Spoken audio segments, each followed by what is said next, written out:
আসসালামু আলাইকুম। আমাদের মধ্যে অনেকেই আছেন যাদের প্রায় বুকে ব্যথার মতো সমস্যা দেখা দেয়। এই বুকে ব্যথা বিভিন্ন কারণে হতে পারে এবং এটি অনেক ক্ষেত্রে অনেক গুরুতর রোগের লক্ষণও হতে পারে।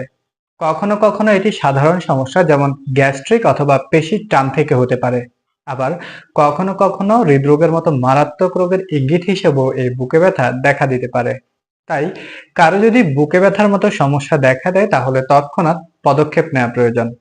ঠিক এ কারণেই আমাদের আজকের আলোচনার বিষয় বুকে ব্যথা। আজকে আমরা এমন কিছু করণীয় সম্পর্কে আলোচনা করব যে করণীয়গুলো আপনার বুকে ব্যথা দেখা দিলেই আপনি লক্ষ্য রাখতে পারেন। তাহলে চলুন বুকে ব্যথা হলে কিছু সাধারণ করণীয় সম্পর্কে জেনে নিই। ১. হৃদরোগের লক্ষণ যাচাই করুন।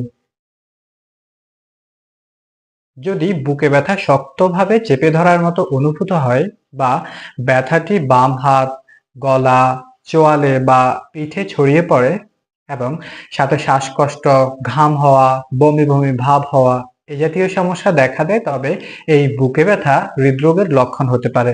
বুকে এমন তীব্র ব্যথা হলে বা এই ধরনের পরিস্থিতির সৃষ্টি হলে যত দ্রুত সম্ভব ডাক্তারের পরামর্শ নেওয়া উচিত অথবা হসপিটালের জরুরি বিভাগে যোগাযোগ করা উচিত।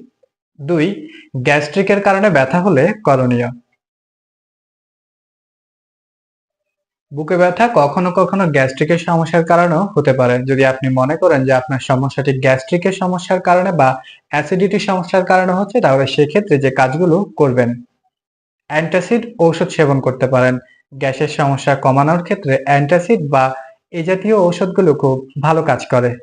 হালকা খাবার খেতে পারেন। ভারী ও মশলাযুক্ত খাবারগুলো এড়িয়ে হালকা খাবার খেলে এই অ্যাসিডিটির সমস্যা অনেকাংশে দূর হয়ে যায়। পর্যাপ্ত পানি পান করুন।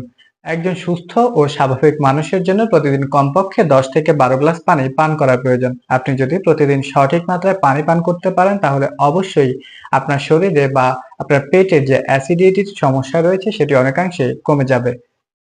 প্রতিদিন সকালে ঘুম থেকে উঠে অন্তত ২ গ্লাস পানি পান করুন। এই পানি আপনার অ্যাসিডিটির সমস্যা কমাতে দারুণ কাজ করবে। ৩. শ্বাস-প্রশ্বাস নিয়ন্ত্রণ করুন।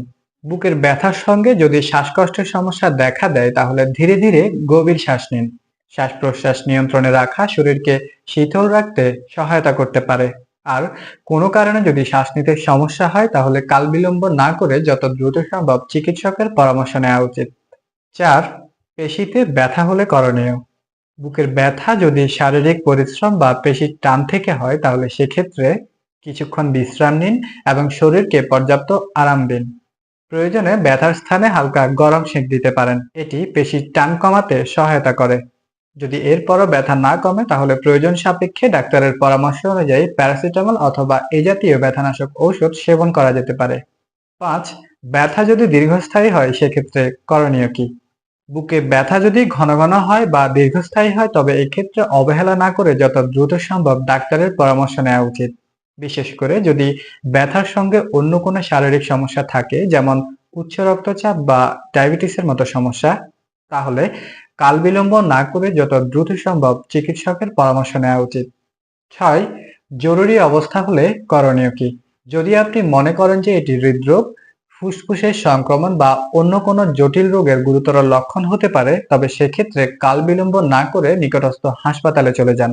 এক্ষেত্রে কখনো কখনো অ্যাম্বুলেন্সের প্রয়োজন হতে পারে যদি শ্বাসকষ্ট, বমি, ঘাম বা অজ্ঞান হয়ে যাওয়ার মতো সমস্যা দেখা দেয়। ৭. জীবনযাত্রায় পরিবর্তন আনুন। আপনি যদি আপনার লাইফস্টাইল বা জীবনযাত্রা পরিবর্তন করতে পারেন তাহলে সেক্ষেত্রে আপনার বুকে ব্যথার সমস্যা অনেকাংশে কমিয়ে আনা সম্ভব। এক্ষেত্রে হৃদরোগের ঝুঁকি এড়াতে এবং গ্যাস্ট্রিকের সমস্যা কমাতে নিয়মিত পুষ্টিকর খাবার গ্রহণ করবেন। পাশাপাশি শারীরিক সুস্থতা বজায় রাখতে এবং হৃদযন্ত্রের কার্যক্ষমতা বৃদ্ধি করতে নিয়মিত শারীরিক ব্যায়াম করবেন। অতিরিক্ত মানসিক চাপ হৃদরোগ বা পেশির ব্যথা বাড়াতে পারে, তাই স্ট্রেস ম্যানেজমেন্ট অনুশীলন করা উচিত। মোট কথা, কখনো যদি বুকে ব্যথার মতো সমস্যা দেখা দেয় তাহলে কালবিলম্ব না করে এই বুকে ব্যথার সমস্যার কারণ নির্ণয় করা প্রয়োজন। কেননা বিভিন্ন ধরনের শারীরিক জটিলতার কারণেও এই বুকের ব্যথার সমস্যা দেখা দিতে পারে। এক্ষেত্রে অবস্থা গুরুতর মনে হলে যত দ্রুত সম্ভব চিকিৎসকের পরামর্শ নিতে হবে। আমাদের ভিডিওটি তথ্যবহুল মনে হলে শেয়ার করে অন্যকে জানতে সহযোগিতা করুন।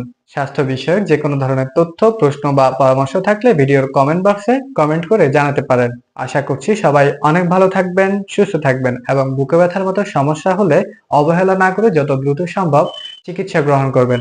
ধন্যবাদ।